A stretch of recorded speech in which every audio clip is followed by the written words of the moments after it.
Bunga rampai harum mewangi, pembuka kata penuh bererti.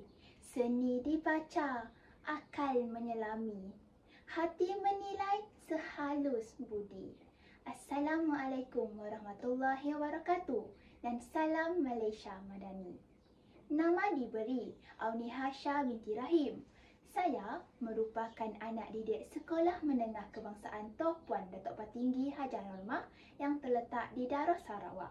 Kod sekolah saya ialah YEE 6402. Dalam usia 16 tahun ini, saya amat tertarik akan sebuah penulisan sastra moden yang terdapat dalam Komsas Bahasa Malaysia tingkatan 4. Di balik Dinara, itulah mauduk novel saya yang akan saya kongsikan pada hari ini.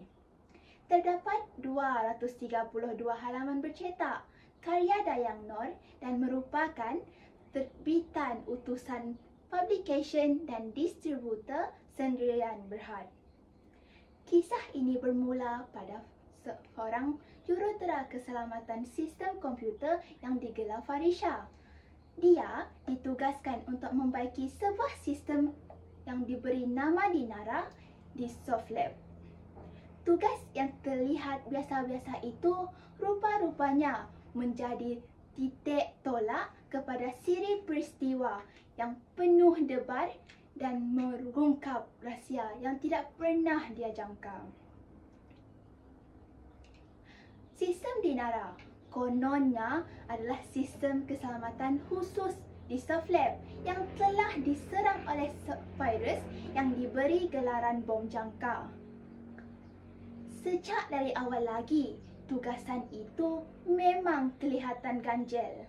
Lebih pelik lagi, apabila penyelidik utama sistem ini telah lama menghilangkan diri. Namun, Farisha yang amat cekap dalam bidangnya itu terus merungkap kisah-kisah dengan menyelongkar fail-fail pribadi dan data-data sulit. Farisha tidak pernah tahu tentang asal-usulnya dan ternyata dalam dirinya, di sebalik kejeniusan yang dia punya, tertanam sebuah chip di dalam dirinya. Farisha dijadikan subjek eksperimen oleh Carl yang merupakan ayah kandungnya, seorang lelaki yang taksub untuk menyatukan teknologi dan manusia sebagai satu, yang berselindung di balik tarafnya sebagai seorang saintis jenius. Namun, di sebalik ketaksuban Carl, terdapat seorang wanita yang berani menentangnya, Medina, seorang wanita yang melahirkan dan menyelamatkan Farisha.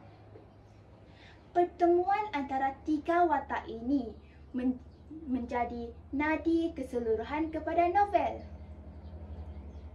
Di balik sistem dan di balik kod dan data yang ada, tersimpan luka, pengkhianatan dan kasih sayang yang tidak pernah mati menyelubungi keluarga kecil itu mahupun tanpa taraf yang sah. Melalui kisah Farisha ini, kita diajak merenung sejauh mana manusia sanggup pergi demi ilmu dan kejayaan.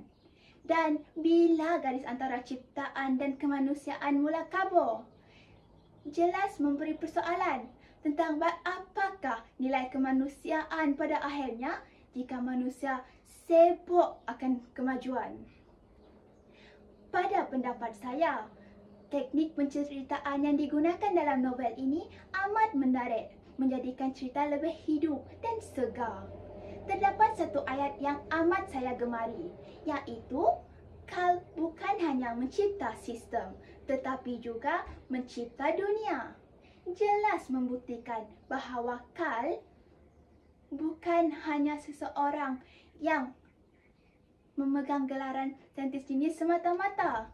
Namun pada akhirnya, semua yang dia lakukan tetap mendorong ke arah kemaslahatan. Terdapat banyak pengajaran yang syarat dalam novel ini. Yang pertama, tentang keberanian mencari kebenaran. Kedua, kepentingan etika dalam ilmu. Dan ketiga, kasih sayang yang menyelamatkan jiwa.